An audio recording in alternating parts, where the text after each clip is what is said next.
Good morning students.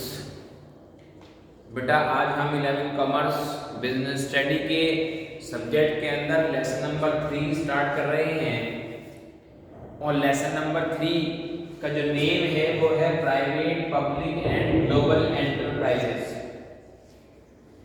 तो यहाँ पर आज हम बेटा introduction of private sector public sector के बारे में बात करेंगे। उसके बाद दूसरा टॉपिक है वो है हमारा role of public sector versus private sector self independence.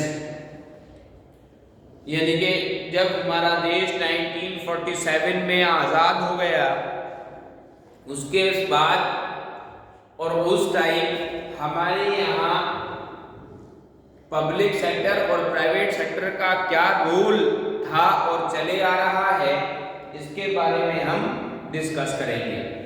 तो अब हम इंट्रोडक्शन के को डिस्कस करते हैं। In the previous chapter we have studied the forms and types of private sector enterprises. हमने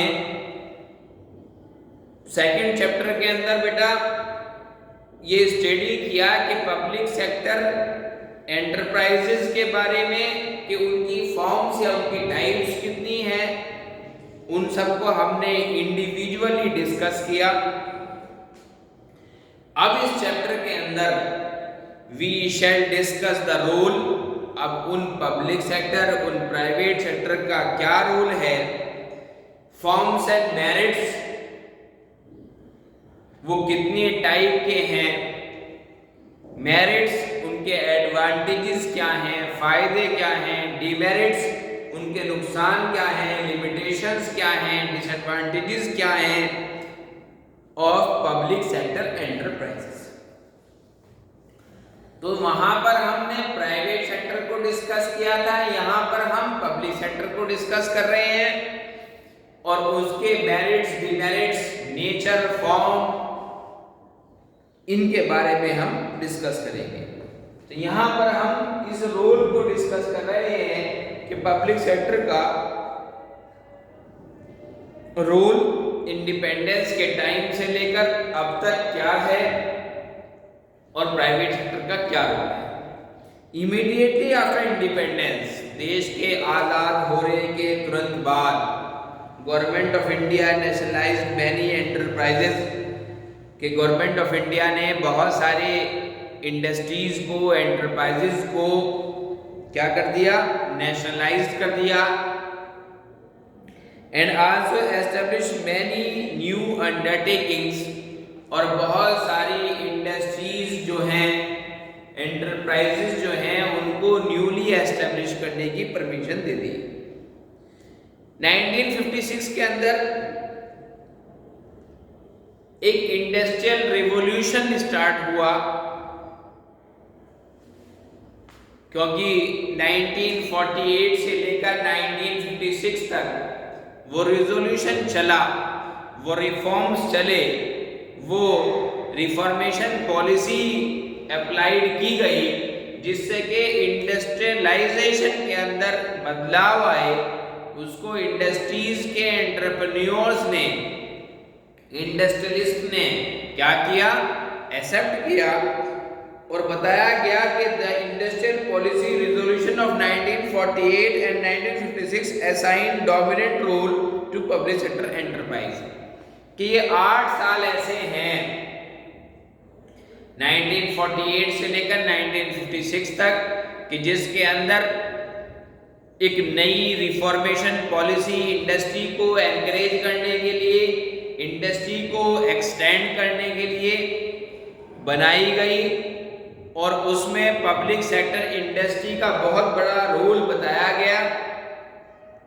the entry of the private sector was restricted in the form of licensing limits on expansion etcetera, जिसके अंदर private sector को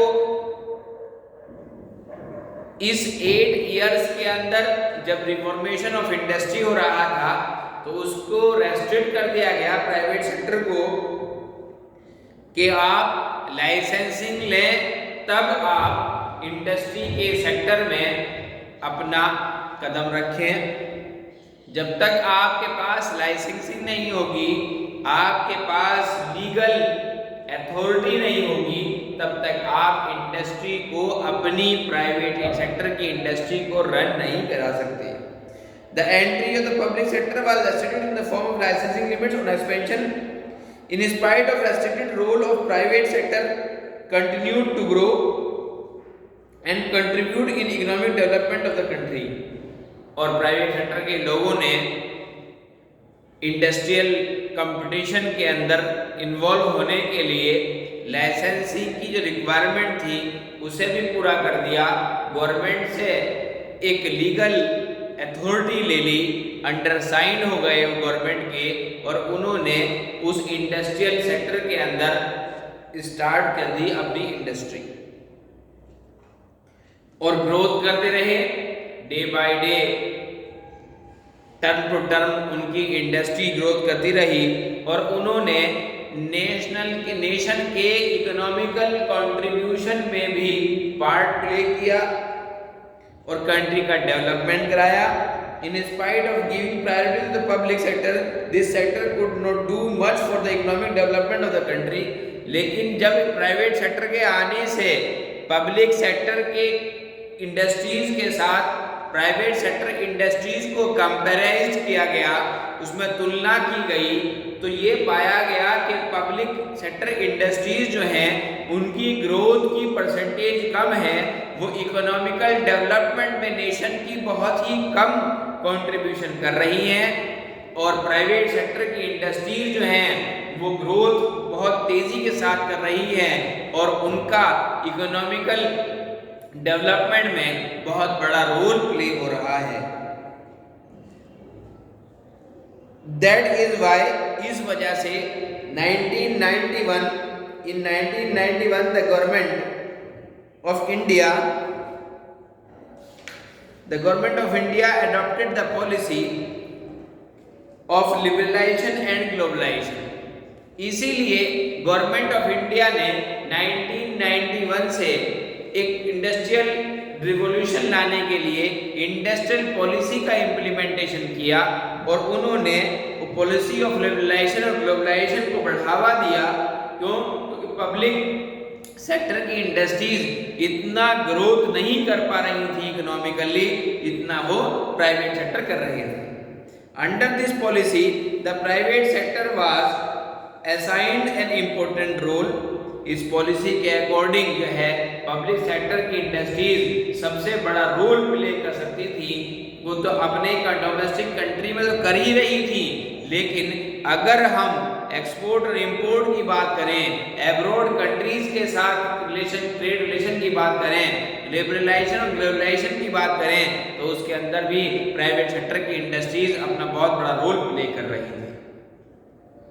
many entry barriers और private sector वर removed और liberalisation और globalisation के होने से, वो पॉलिसी स्टार्ट होने से गवर्नमेंट ने प्राइवेट सेक्टर के ऊपर जो बैरियर्स लगा रखे थे, जो हिंड्रेंसेस, रुकावट कर रखी थी, वो भी 1991 के बाद रिमूव कर दी गई। The industrial licensing was abolished except in areas related to the security and strategic concern। और ऐसी प्राइवेट इंडस्ट्रीज जिनका कंसर्न ओनली सिक्योरिटी और स्ट्रेटेजी से है, उनके ऊपर तो लाइसेंसिंग रखी, बाकी सभी प्राइवेट इंडस्ट्रीज के ऊपर से लाइसेंसिंग को रिमूव कर दिया गया। The areas reserve for public sector was reduced और पब्लिक सेक्टर के एरिया को, उन इंडस्ट्रीज को और डिक्रीज करते चले गए और नंबर ऑफ इंडस्ट्रीज को रिड्यूस करते चले गए।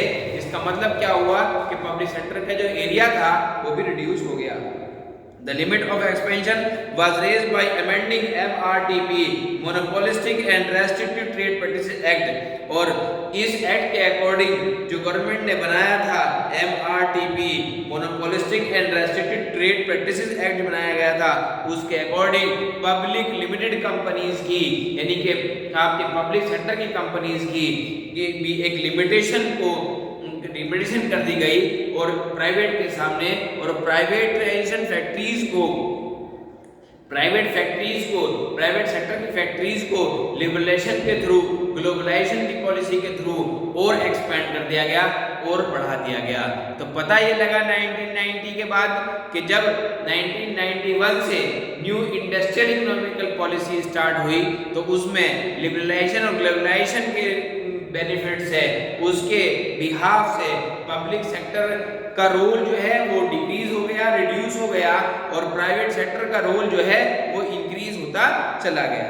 तो अब हम कल डिस्कस करेंगे इसके पब्लिक सेक्टर एंटरप्राइजेस के फॉर्म्स, उसके टाइप्स, ये हम कल डिस्कस करेंगे। Thank you.